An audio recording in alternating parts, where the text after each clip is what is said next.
All right, folks. Good evening, WNBA and women's basketball fans. Glad to be back with you folks here on a late night Friday edition of the WNBA 365 Network, your 24/7, 365 comprehensive home for everything revolving around the WNBA and the rest of the women's basketball universe. 3 games on your Friday night schedule, including a couple of lopsided affairs and one game that came down to the final horn. Good evening, folks, alongside, for the time being, Crystal Thomas and Marquez Anderson. Cal McClure joining you folks here from Studio 171 in San Diego. KT and Marquez, good to see you guys. Another good night of action in the WNBA for a Friday night, late night edition tonight. How's it going? Good to see you. Hey. It's going good. We will, folks, be joined momentarily by Tanisha Stewart, who's been having some technical problems at the top of the show, and she'll be joining us momentarily as we speak. Of course, folks, hit us up on Twitter and also on our official Facebook page at facebook.com/WNBA365, or hit us up on Twitter at WNBA365, at Calimac3, at ShortyMamba24, at Pup1010, or at WBB_247. Please include the hashtag WNBA365. All right, guys, we'll get to the game that went final right before we came on air this evening. The Seattle Storm at the final buzzer are able to shock the Phoenix Mercury in their home opener before a crowd of over 13,000 at Talking Stick Resort Arena. Seattle 81, Phoenix 80. The Mercury falter to 0-3 on the early part of the 2016 season. Final box score for the Storm: Jewell Loyd, 30 points, including the game-winning basket. Sue Bird, 17 points. Brianna Stewart, 14 points. Crystal Langhorne with 11 this evening off the bench for Seattle as well tonight. Kalena Mosqueda-Lewis with 3 points. Markeisha Gatling only with 2 points. Removed also for Seattle. Going across the board as well with Abby Bishop with 2 points as well, and also not playing this evening, by the way, for the Storm was Blake Diedrich, Jenna O'Hay, and Monica Wright also with Abby Bishop also, and held out this evening as well. And also starters-wise for Seattle, Alicia Clark only with 2 points this evening for the Storm. For Phoenix, it is Diana Taurasi with 23 points, Brittany Griner with 19, Penny Taylor with 15 points, DeWanna Bonner 13, Candice Dupree with 4, Sonja Petrovic with 2. Also with 2 points was Misty Bass and Isabel Harrison. Only playing the other 2 players that did not register points tonight was Noelle Quinn and Alex Harden. Naira Fields and Courtney Williams all held out of the game due to coach's decision this evening. Tokashiki, actually, I should mention as well, for Seattle, 2 points in just under 12 minutes played. So, Crystal, starting with you on this one. Okay, Seattle coming off of a 30-point lopsided loss to Los Angeles, but battle to the very end, and Jewell Loyd, probably one of the better games you've seen her play in regards to rookie season this year. 30 points, including the final game-winning basket. Crystal, overall final thoughts on a great game at TSRA, but again, Phoenix faltering late in the game. And also Jewell Loyd with the game-winning basket. Overall reaction. Go for it. I think that was pretty much a statement game for Seattle to let them know that they still aren't giving up, even though that they lost by a 31 game. They're letting their fans know that it was just one game, and that we're figuring out what we're doing. We still got this, and I think Jewell Loyd played amazing. I mean, we've all been fans of Jewell Loyd for a while, but I think Jewell Loyd just proved to the people, that she will one day be an all-star, and one day she will be a force to be reckoned with in this league. But it was a great game. I mean, it was a great shot, an unbelievable shot. I was kind of hyped when it went in. I'm not gonna lie, I kind of teared. I had to remember that people were asleep in here, but it was an amazing shot. Folks, glad to be joined now by Tanisha Stewart, also up in Los Angeles, California, joining us tonight on the program. So, Shorty, Seattle. If there's 2 words I can think of about this game tonight, in regards to the Storm, confidence, booster. Coming off of a 30-point, pounding at the hands of a rebuilt LA team to go into one of, if not to one of the toughest buildings in the entire WNBA to win a game, which is Talking Stick Resort Arena, in front of over 13,000 people. Parts of the second level opened up at TSRA tonight for the game this evening. And Shorty, for Jewell Loyd, 30-point game, probably the player of the night for the network. But in regards, though, to Seattle, rebounding off of that, lopsided loss to beating one of the best teams in the league on their home court at the final buzzer. Give us your reaction to the game tonight. Oh my goodness, it was very surprising. Initially, I had expected a blowout for Seattle and a great victorious win for Phoenix, but I think Phoenix believed that too because they pretty much underestimated Seattle. Seattle had that big blowout loss versus Los Angeles, so they wanted to rebuild from that and come into Phoenix territory and prove themselves. And Phoenix didn't take them seriously. I mean, they just had so many chances for Phoenix to close out the game, but they did not. They left that window open, and man, Joe Lloyd, that clutch basket, near the end of the game to seal the 1 point victory for the Storm. So the Storm came out and pretty much rebounded from what was a difficult game for them versus Los Angeles. And Phoenix, with now the 0-3 start, have a lot of questions that they will need to ask themselves in the games ahead. So Marquez again, Seattle again, ladies and gentlemen, at the final buzzer beats the Mercury at TSRA tonight, 81-80. Marquez, the Mercury held a 7-point lead with 3 3/4 minutes to go in the game, and as Shirley alluded to, left the door open still for Seattle. Could have put that game on ice, put it in the refrigerator, and case closed and a story, go home happy. But again, sort of another, or in this case, a late game collapse, keeping that door open. And again, Seattle, very young team, very hungry again. And like I said, though, earlier again, rebounding off of, a 30-point pounding at the hands of the Sparks on Sunday, and get some time off in between games, come back tonight, and again, pull out a pretty impressive victory. What are your thoughts? Well, to me, this game was pretty ugly on both sides in terms of shooting because neither team shot particularly well. Seattle was like 40 and Phoenix was about 38. But that shot by Jewel Lloyd, it was awesome. But I think for Phoenix though, their bench something is gonna have to come from their bench. They only got 6 points tonight from their bench, and that's not gonna be enough throughout the season. So I think that's something they're gonna have to address pretty quickly. And for Seattle though, I think this is a confidence boost for them because I mean they were shorthanded as well. O'Hay didn't play, Bishop didn't play, Wright was out. So I think what this shows for Seattle is that they can compete with anyone on a given night. So I think this is a huge win for them in many different ways.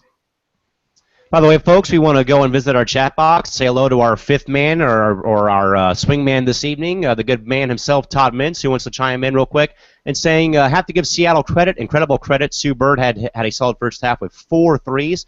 Brianna, after a slow start, came on well with 14 points along with 13 boards to boot, and also says Seattle does deserve credit for fighting back. For me, it was simple. Seems when the Mercury picked up the technical fouls in the game, they lost their focus for a bit after each one. This loss happened because Phoenix lost their intensity. So, Shorty, that does bring me to the other box score again. Phoenix, again, falters again, as we pointed out again, 81-80 at the final buzzer. DT, 23 points. So, Shorty, now I know that some people, are going to go to the antidote and sort of, think that this is the 2011 or 2012 Mercury team again that again went from top to 20 games below 500. Again, there was one tech issued in the game on the Mercury receiving. So I know that, Shorty, some people may say, okay, here we go again with Phoenix again doing this, tanking business again, perhaps. But sure, I think though that's not even the case here. This is a team, like I've said, and I know that I don't say a whole lot of intelligent things on here, folks, as I may sound robotic and sound like a broken record. But again, you can't break a team up of this caliber like you did in 2014. You have 2 of your biggest pieces not playing last season, in Taylor and Taurasi. And again, Shorty, you can't expect to rebuild a team like this or build a super team in any league and expect them to win like this. It will take time for them to get adjusted, either readjusted to old players that are back in the system, or you bring new talent into the system. So, Shorty, overall thoughts, and perhaps is it panic or no panic in your mind with Phoenix already 0-3? And remember, this was a team that a lot of the GMs had picked in their GM surveys before the season as the favorites to win the WNBA title this season. I don't think it's time to panic yet. It's still earlier in the season, even though, games do count, especially with the new playoff format. So you can't take, any game lightly because conferences have been eliminated. But I do think there's a lot of questions that need to be asked for Phoenix. I mean, Marquez brought up an interesting point. Is it the bench? Do they need more production from the bench? Who only provided 6 points? So there is one cause for concern there. Also, in my opinion, no, they're not tanking because, to be honest, the 2017 draft really doesn't have a player that you would likely want to, take for. I know in my mind right now, I think Diamond DeShields might be the top pick there, but still, uh, she's not a player warranted of team tanking, so I don't bring in any tanking talks there. But just another point of concern for me is I really think they need another point guard, to be honest, because right now they have DT, on the ball, running the point, setting up the offense for everyone. And I think DT is much more effective when she is off the ball, when shots are being created for her, not her being, the shot creator. I know she's not doing too bad at the point. Last game she had 5 assists. This game had 6 assists, but still, I think Phoenix is more effective, when shots are being created for DT and not her having to be the shot creator. So they need to find another guard from somewhere, maybe by the second half of the season or whatever the case may be. But I think that's one of their reasons to why they're getting off to such a slow start, at this moment. So, Crystal, want to go to the chat box real quick from one of our good viewers from DJ, who says Phoenix, in their opinion, needs more athleticism. Perimeter defense equals problem in their mind. Crystal, what are your thoughts and your reaction again to a team that a lot of people had slated as the favorites to win the WNBA title with Taurasi and Taylor back, but so far not looking too good for the Mercury. 0-3 on the season. What are your thoughts? Well, one, I will agree with Shorty. DT, for one, isn't a point guard. Can you guys hear me? Because I know I was struggling. Mm-hmm. Okay, I'm just trying to make sure. Yeah, DT is definitely not a point guard. Like Shorty said, she's doing okay for them, but I think that is one of the things that Phoenix probably is lacking, is a point guard, is someone to get that offense started, to want to distribute the ball very well, to want to get the ball rolling. As far as what was said in the chat box, I don't know if it's so much athleticism is the issue.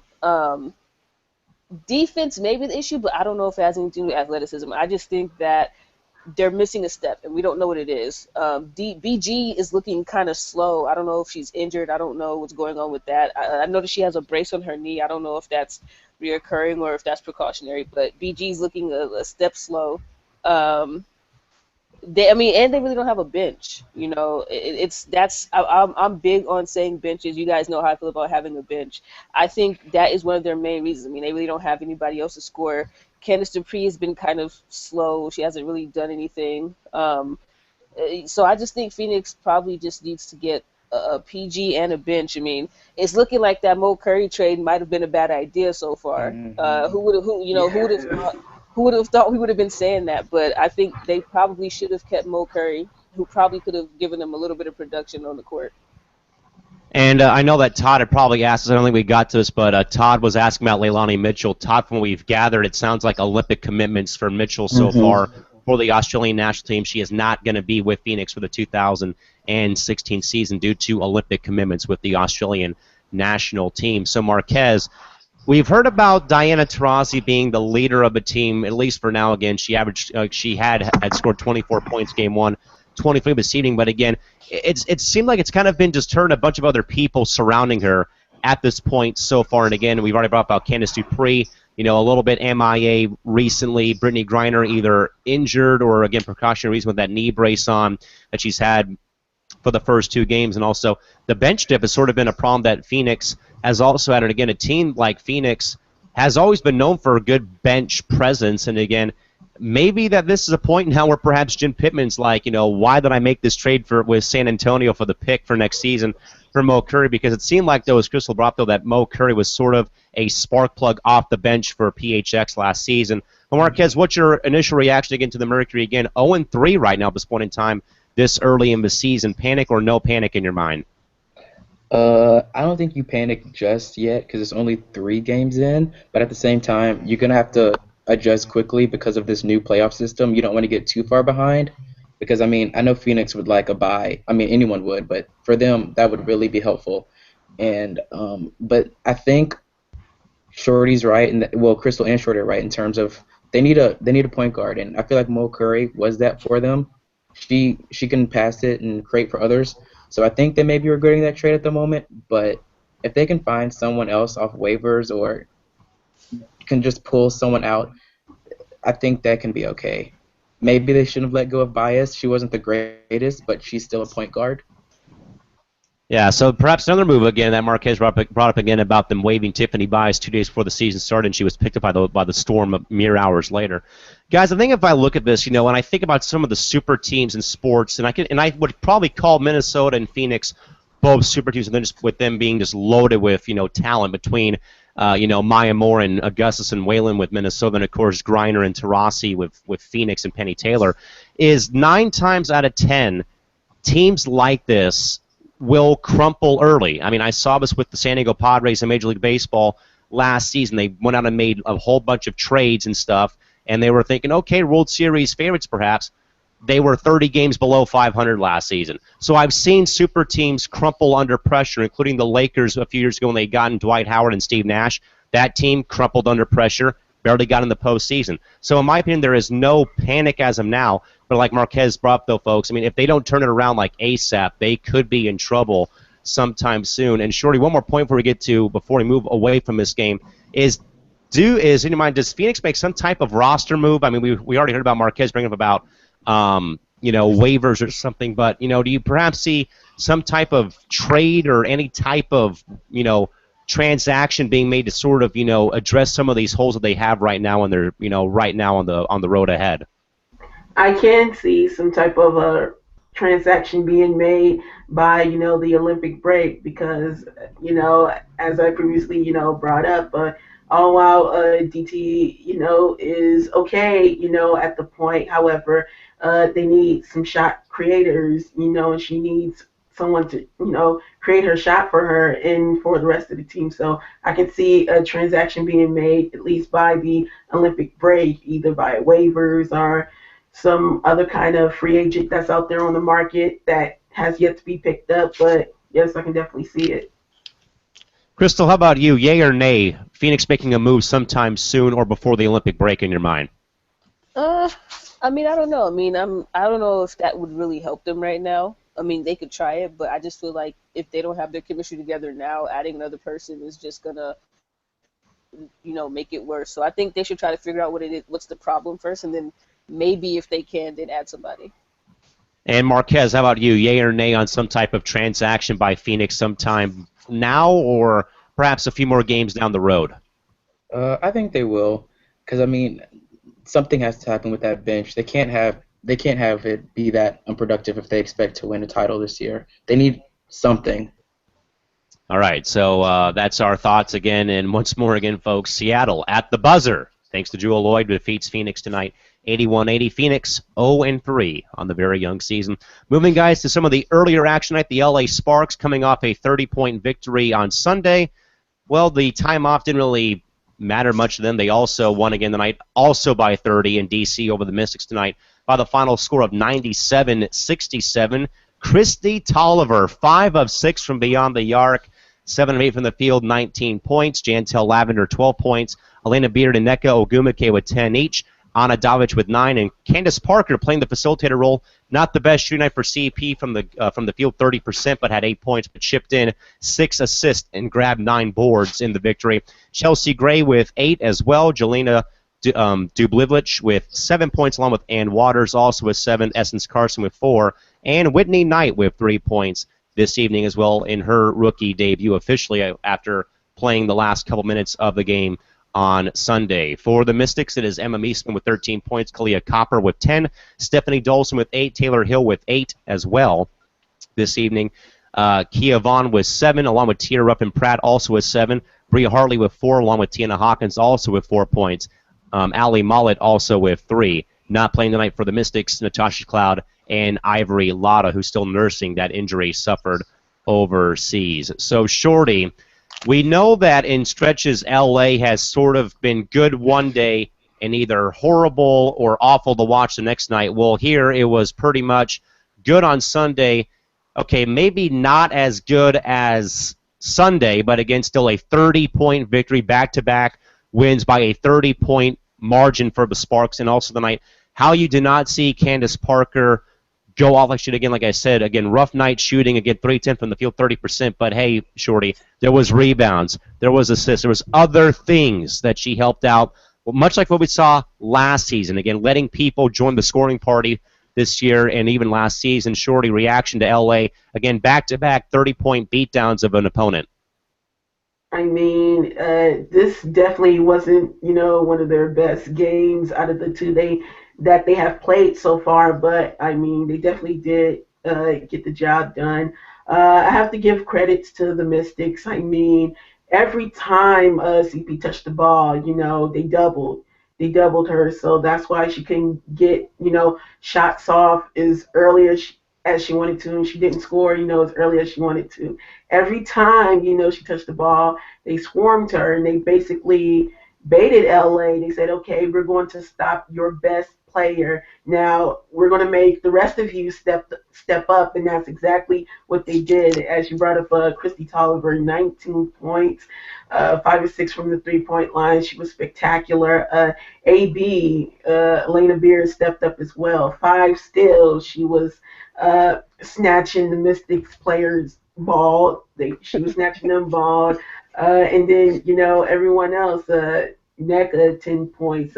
Jantel Lavender came off the bench, 12 points. And then the bench themselves, Dofovich, Gray, and even Whitney Knight, chipped in with a 3-pointer herself. So they basically got a balanced attack from, everyone on the roster. And once again, credits to the Mystics for, basically shutting down Parker and forcing, everyone on the Sparks roster to step up, and that's exactly what they did.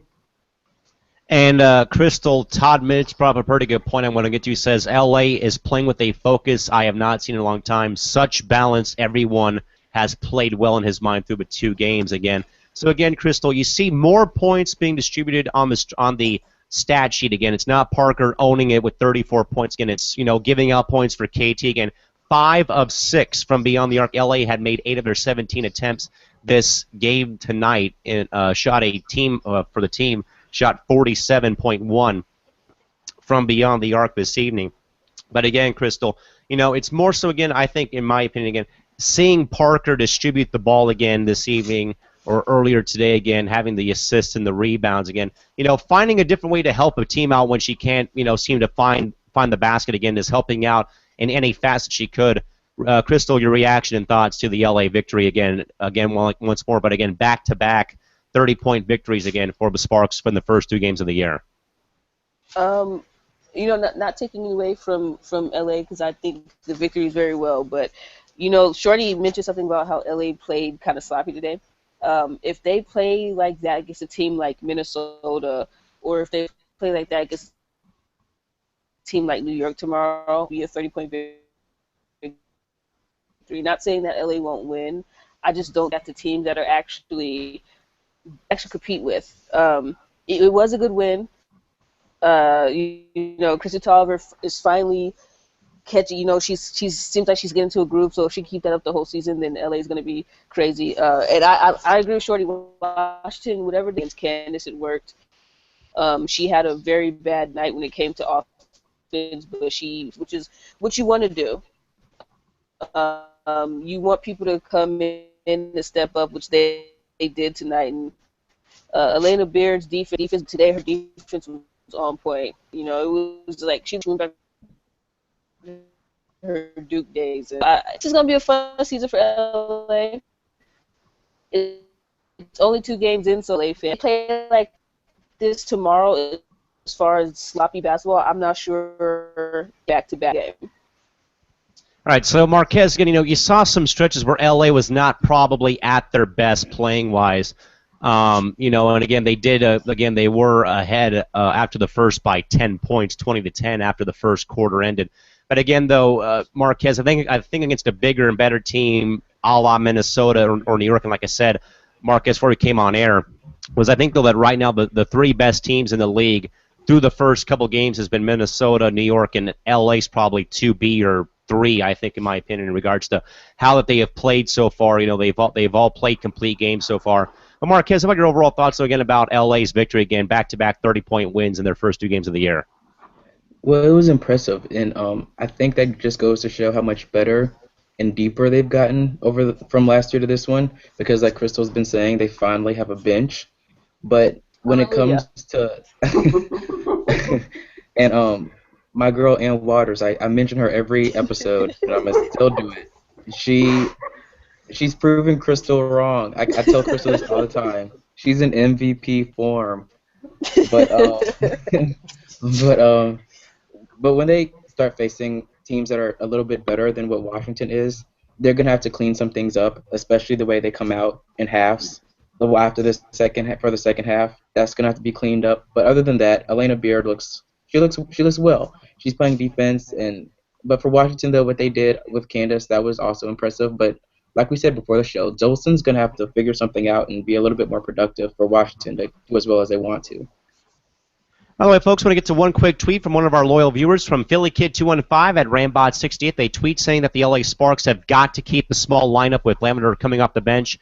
In their mind, defense is amazing so far this year in their mind. So, again, LA choosing to go to the small lineup and putting Jantel Lavender on the bench today in the 30-point victory. And, again, that's back-to-back 30-point victories for the Sparks in their first 2 games. So, Shorty, the Mystics, still a team looking to find identity without their superstar Ivory Lott. Again, Emma Meesman did play well, but again, some stretch though on defense specifically. I think that Washington just got burnt. They had their bridges burnt. I think on the defensive end a little bit. So, Shorty, your thoughts about Washington again? They showed like some flashes of positives, but I think so far still a bit of a rough go right now with them really missing Ivory Lott so far this season. What are your thoughts?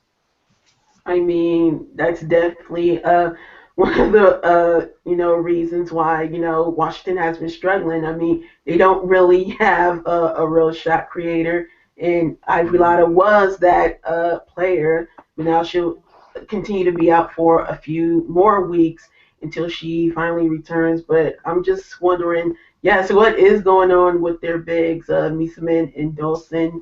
I mean, I don't know if they're injured or whatever the case may be, but hopefully for Washington, they step their games up, and hopefully I think the guards for the Mystics, help the bigs get more involved into the offense, because I'd say in this game they didn't get enough touches. I mean, Misaman did have a double-double, but on 5 to 10 shots, 10 shots, so she only got 10 shots in this game. Dolson only got 5, shots in this game. That's not enough. You gotta feed the bigs, feed the beast, to hopefully, get them to drive their offense. So I just think for the Mystics, you got to get those two involved in the offense for them to, hopefully win more games.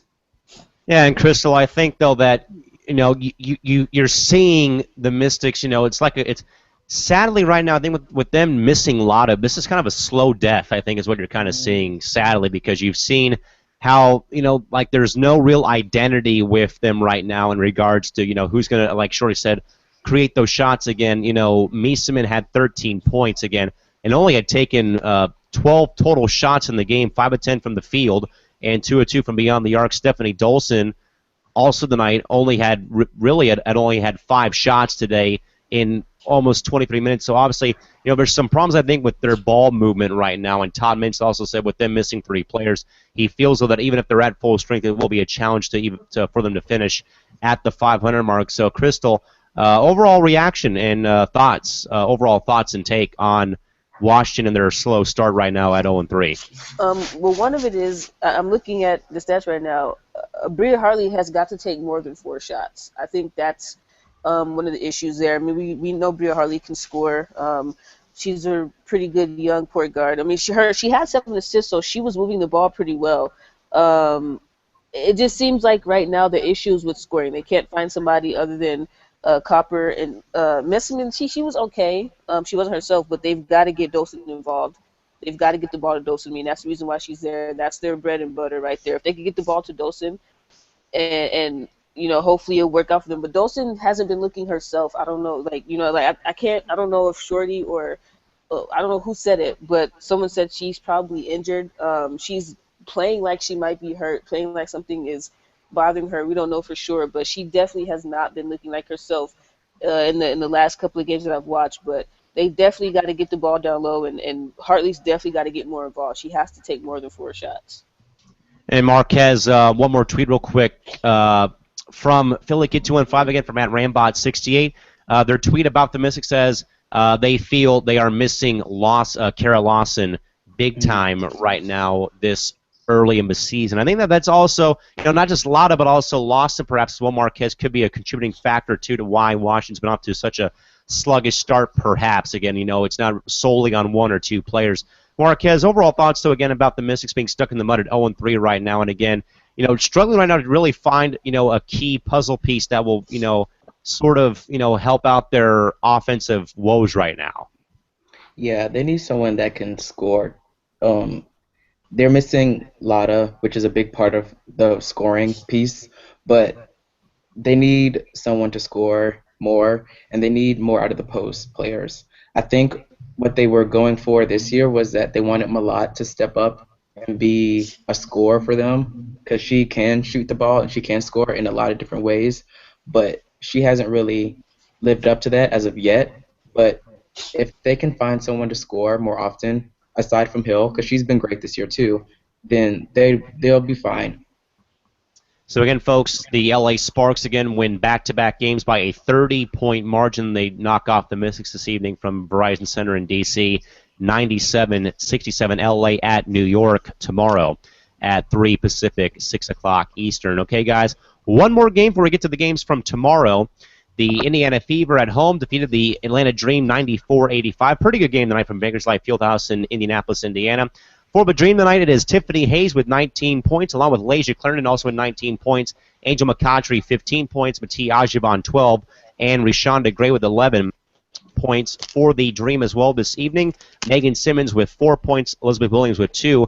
Bria Holmes also with 2 points. And also scoring tonight was Sancho Little with 1 point from the free throw line.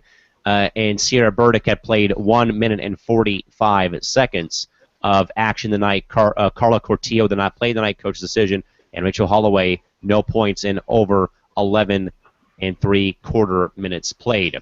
For the Indiana Fever, Tamika Catchings, 14 points. 3 players had 12 points. It was Tiffany Mitchell, Lenetta Kaiser, and Shanice Johnson. Also, Devereux Peters also had 12 along with Marissa Coleman, so 5 different players with 12 points. For the Fever tonight, Natalie Achanwa with 10 points, Maggie Lucas with 6, Brina Mosley with 2, along with Erica Wheeler also with 2 points. Orlando Larkins played 2.5 minutes but left the game due to injury. And Brianne January did not play this evening as well. So, Shorty, going to Atlanta real quick. Okay, they lost by about, maybe a 9-point loss this evening for them. But on the bright side, though, they did have, 2 really good games, I thought, from both Tip Hayes and also from Lasia Clarendon, who they got from the same Indiana team over the offseason in that trade. So, okay, Shorty. So, it's 19 points for Hayes in 30 minutes. Clarendon, 19 points, 31 minutes played. So, that's not too bad in my mind. But also with Angel McCautry only having 15 points and only playing 28 minutes. Shorty, overall thoughts about Atlanta and the scoring and the box score tonight with them, again, about 19, 20 points, but again, a pretty hefty amount of minutes played, though, but overall thoughts, again, about ATL and the game this evening. About the Dream, yeah, I mean, it's definitely going to be, sadly, a long season for them. I mean, I just don't think they have enough scoring options beyond McCautry, Hayes, Clarendon, chipped in 19 points. But Yeah, they're going to need some more additional scoring beyond those set names. And looking at this roster, I mean, they really don't have it. I mean, they do have potential with Elizabeth Williams, Bria Holmes, maybe Simmons can, chip in. But I think that's one of their problems is that they really don't have much scoring make from other factors making, uh, McCautry and Hayes, sort of work overtime to get those points for the team. Yeah, Crystal, I think I agree with Shorty in regards that, Atlanta, it's like where is your scoring coming from outside of your top three scorers, like between Hayes, Clarendon, and McCautry.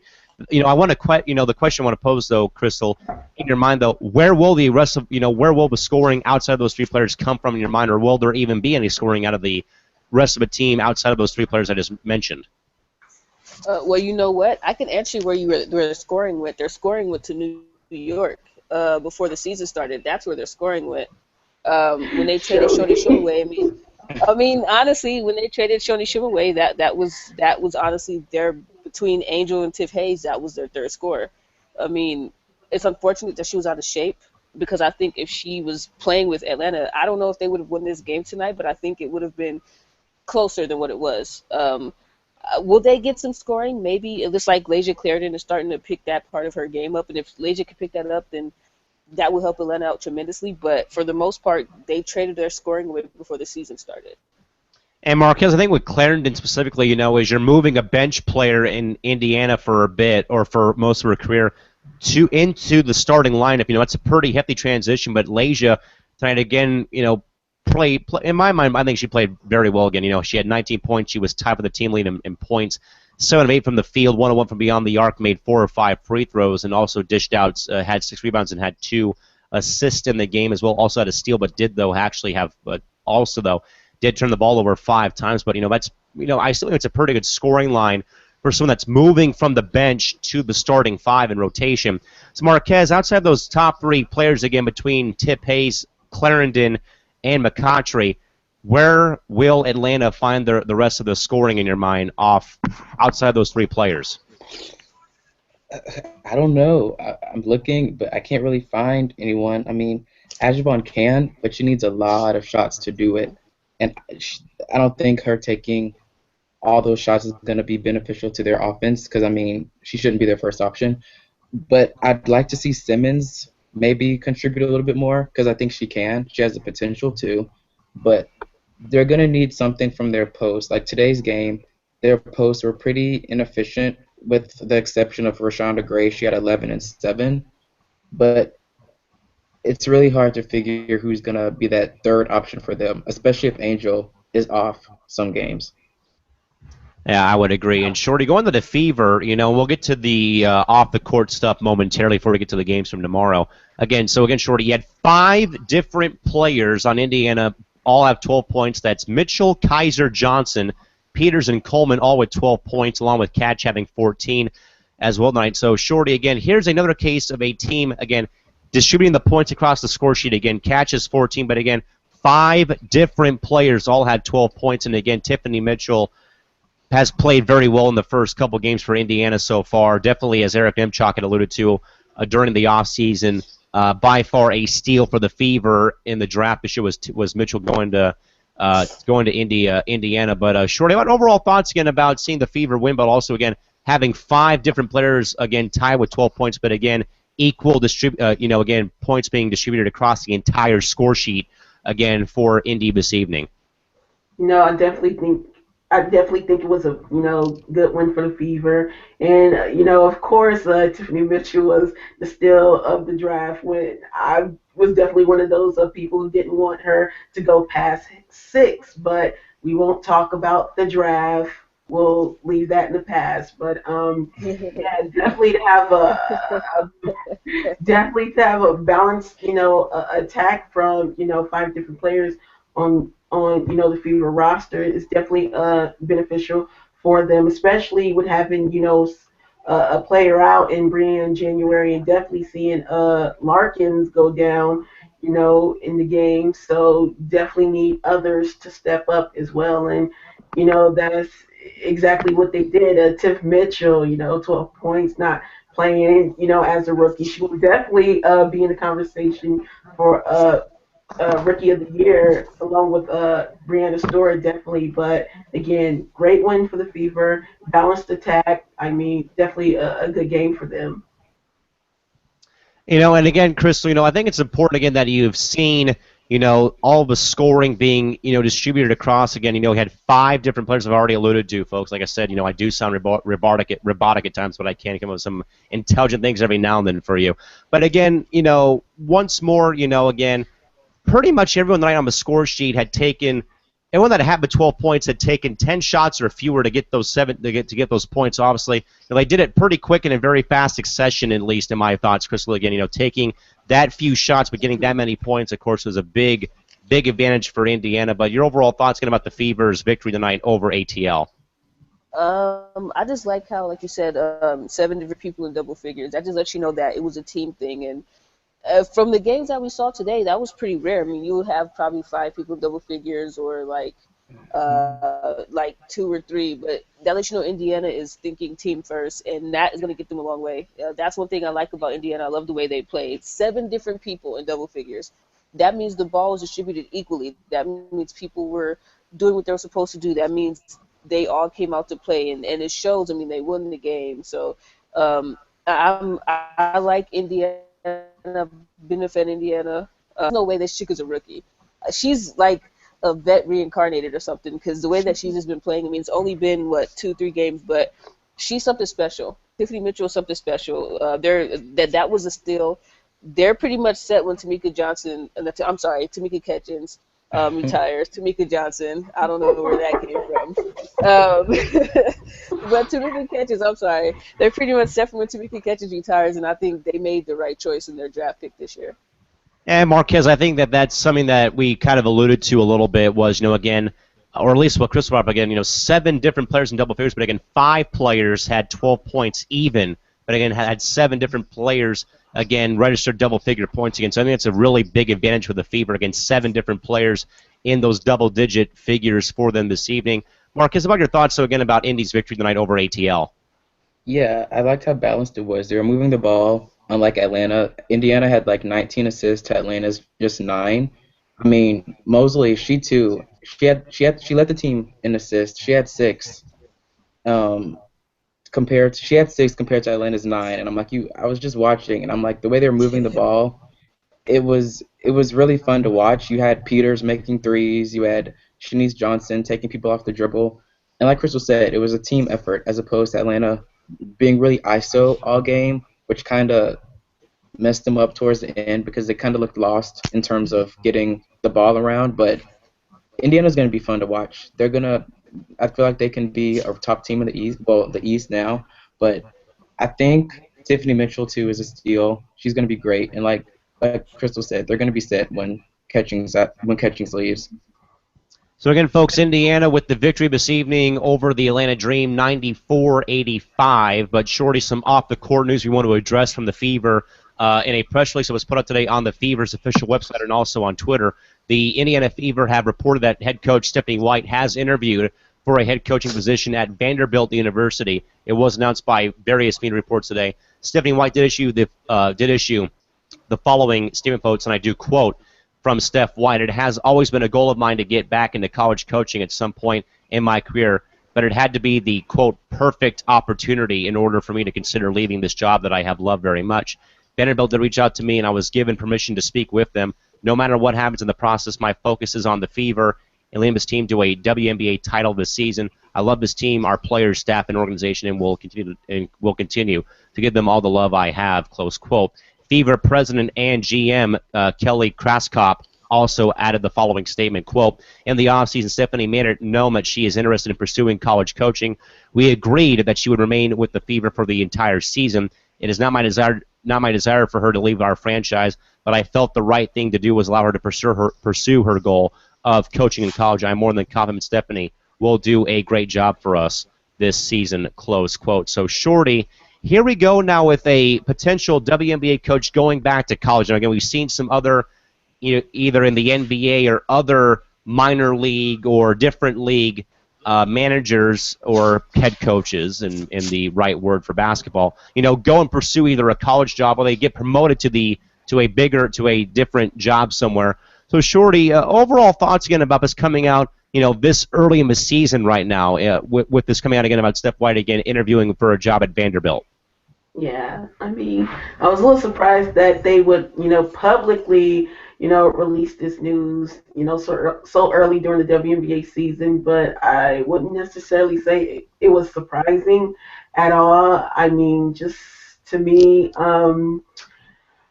at the end of the day, it's all about salary. And even though I think she's for the Indiana Fever, once a protege of Lynn Dunn, now, stepping up and taking over the hymns, in her absence, I thought she was the perfect person to, take over the Fever. But again, it's all about, salary. And if Vanderbilt is willing to, give her those numbers, those figures, some zeros in her paycheck that she is looking for, then it may be a possibility that she might leave the Fever. But just whatever happens happens. But again, it's not surprising because I mean I think back to quickly Los Angeles, and prior to hiring Brian Agler, what many people may not remember is that Don Staley of South Carolina also interviewed for the head coaching position when they had, relieved Carol Ross of her duties, and Penny Toller had, took over for a bit. And when they was looking for an official head coach, he also had interviewed for the job. So, again, you would question why, one would leave a successful college program to want to, coach in the WNBA, but again, it happens in reverse of why Steph White would want to leave, a successful WNBA team so far, to go back to college. But again, it just happens, That's just the world of women's basketball. And Crystal, that's the one thing, though, that has been in the back of my mind after this article again is the salary gap between the WNBA and college basketball. We know that, some other coaches have been baited to go from the NBA or go from college to the pros in other sports. So, Crystal, could salary be a pretty big X factor if Steph White does leave Indiana for Vandy in your mind? Not just salary. I think it's control. When you're a college coach, you get to control recruiting. You get to control, what you want to do with your program. So I think it's a lot of that. I'm not saying that she doesn't get control now, but there's a GM, there's an owner, so she doesn't get to probably control as much of what she wants to, as far as like the players that are there, or like the players that she wants to, so to speak, sign. But salary is an issue. We've always talked about this, and throughout women's sports in general. I mean, there was finally just a $1 million contract signed in softball. So, hopefully if we could get something like that to happen in women's basketball, you wouldn't see, these coaches considering going to a collegiate level again. I mean, but right now, it's just,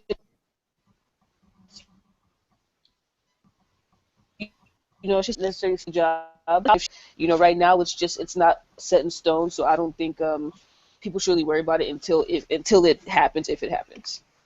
And again, Marquez as well, like Katie brought up again, was when you're a college coach, high school coach, you control everything. You're like me, controlling Twitter, you're controlling graphics, you're controlling live streaming. You're the control freak basically, and you're at the helm doing everything.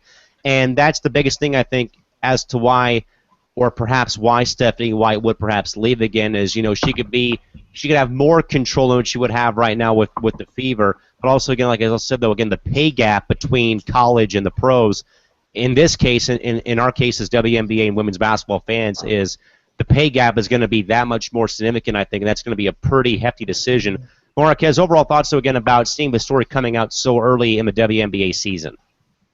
Well, I didn't think they would publicly announce it this early, but I mean, since they're pros, it probably wouldn't matter. But I actually like Vanderbilt as a landing spot for her. They're a respectable program, and they they were a perennial tournament team until recently. I think they've missed out the past 2 years, but I think Vanderbilt's going to be willing to pay her because I mean at LSU, Nikki Vargas, she makes like $1 million, I think. So I think Vanderbilt will be willing to pay her, and like Crystal said, it's about control. She can control who she brings in. She can control the types of players and the plays that they run more so than what they do in the W. And I mean, Vanderbilt, they are typically are pretty good defensively. They're pretty good defensively, so I think that's something that she can improve upon and even build. And I mean, if that's what she really wants to do, I don't really see any big issue with her pursuing it. So again, folks, possible news, but again, announced today by the Fever and confirmed and set in stone. But again, Stephanie White has interviewed for a college coaching position at Vanderbilt University, but again, has announced that she will remain head coach of the Fever until the end of the Fever's 2016 WNBA season. All right, guys, we got over the night, 10 minutes to go in the program. 3 games on the WNBA schedule for Saturday across New York, Connecticut, and Dallas tomorrow. First up, guys, is the two teams that played the first ever game in WNBA history, renewing their East Coast West Coast rivalry. Sparks and Liberty will both tip off their pretty much their 20th. They both have already tipped off their 20th season, but will renew their 20-year rivalry again at the world's most famous arena, aka Madison Square Garden. You can catch the game, folks, on League Pass, MSG, or Time Warner Cable Sportsnet at 3 o'clock Pacific, 6 Eastern. Shorty, give us your thoughts here. You have 2 heavyweights right now this early in the running of the season, and again, 2 teams that have never liked each other. Specifically, of course, as we know well, with the Liberty head coach and Bill Lambier and his, of course, notorious resume in regards to playing days and coaching wise. Shorty, give us your thoughts on year number 20 between LA and New York. Go for it. Definitely be a historic tip-off, for both teams on Saturday. But well, I'm a homer at the end of the day, so I'm always going to say LA. But it can go either way because LA just played a game today. Even though near the fourth quarter, a lot of the starters did get a lot of rest. But still, I mean, and we talk about those defensive laps that LA had, against the Mystics. Whatever they did in this game, they will not get away with the Liberty. They will make LA pay if they come out, sort of just not on point, So again, this game can go either way, but I ultimately going for my home team, Sparks. All right, so Shorty's saying either way, or she's going to say push, but perhaps towards LA. Crystal, how about your thoughts and your prediction for this matchup? If LA plays as sloppy as they did, like I said earlier, if they play like that against a team that's actually going to compete with them, I don't know how much. I don't expect them to win by 30. I mean, it's possible that they could win, but if they come out playing just half as sloppy as they did against a team like New York, who will pretty much run them and run the score up and pretty much just use their defense against them, and I think it'll be pretty ugly. But like Shorty said, I'm a homer too, by kind of by default, because when I was growing up in Chicago, they didn't have a team at that point. But I'm gonna say LA slightly wins. I think New York is gonna keep this game really close. I think they're gonna give me a heart attack tomorrow, but I think it'll be worth it. All right, so Crystal does have LA winning, but it could be worse, or it could perhaps tip either way as well. Marquez, how about you? What do you think? Well, I have LA winning, and I'll tell you why. I think their bench is gonna pull through for them this game, because I mean, for the Liberty, for these past games for them, it's been really Charles and Rogers doing pretty much everything for them. So if they don't have someone else backing them, I'm not sure if they can keep up with LA, because I mean, LA has a little bit more, I think. Because I mean, hey, Ann Waters is like, I'm just gonna go with LA by virtue of Ann Waters being on the team. Guys, LA has not beaten the Liberty since 2014. This was before. This was before him, but LA has not beaten the Liberty at home or away since early Jeez. 2014. They have lost every game against the Liberty since July 23rd of 2014, when they had lost 66-64 at the final buzzer, basically, at Staples Center, and have not beat the Liberty in the past couple games. So I'm with everyone, though, that this game could go either way, but in the end, I think LA's bench may be the turning point as well. Plus, as well as Tommy Sprato guys, as well, Spark starters got enough rest, should be ready to go tomorrow and be full of energy. So I think LA takes it, but it won't be by 30 points. I'll tell you that much right now. All right, guys, next game we'll get to Washington and Connecticut, two teams a little bit scuffling right now this early in the year. Of course, the Mystics still looking for win number 1 on the season. Shorty, what about this matchup? Thoughts, and who you got winning it? I mean, for the Mystics, I would hope they don't eventually, start off, 0-4 on the season. But just again, they have a lot of injury problems, and their bigs not, being as dominant as they need to be. I know Connecticut has their struggles as well, still learning their new system, but I ultimately pick Connecticut to win this game. One vote for the Sun. Crystal, how about you?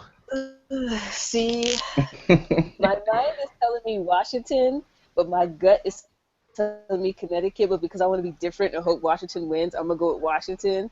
But I just feel like I know I'm wrong because you're supposed to go with your gut. They always say go with your mind, and I'm gonna say Washington. All right, so Crystal's going to go with the Mystics, so it's 1-1 on the scoreboard. Marquez, how about you? This one's kind of harder to predict because, I mean, Connecticut struggles in the half-court offense as of right now, which is kind of weird considering the post that they have. But, I mean, Washington is beat up, and I think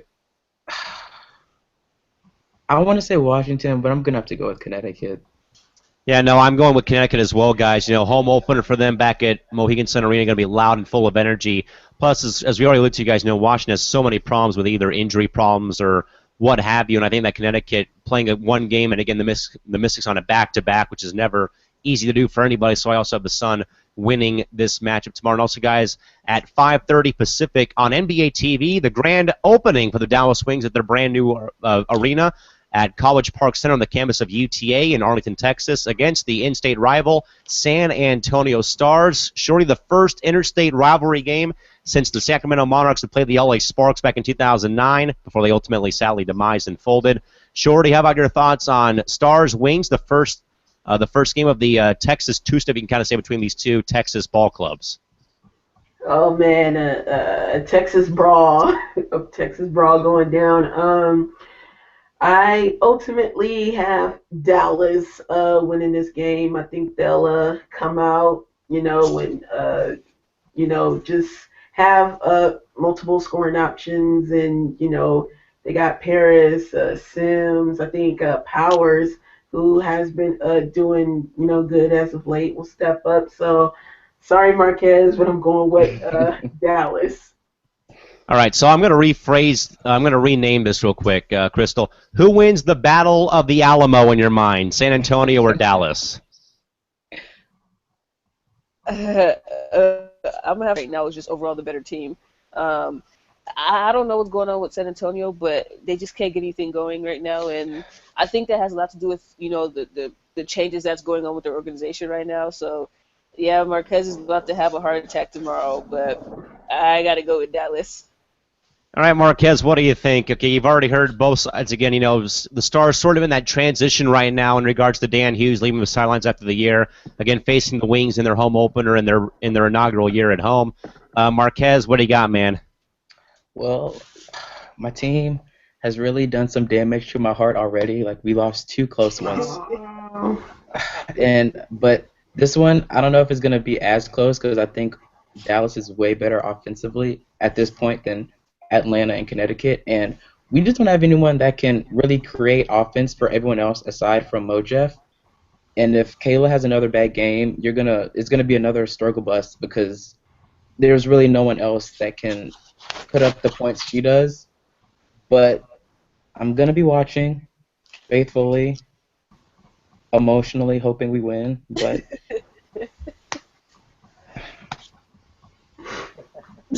I'm picking That's all I can Dallas for say. I'm picking Dallas for one reason and one reason only, folks. Their alternate logo is Pegasus, and I'm a huge Steve Miller Band fan, so there you go. I'll pick the Wings in this one.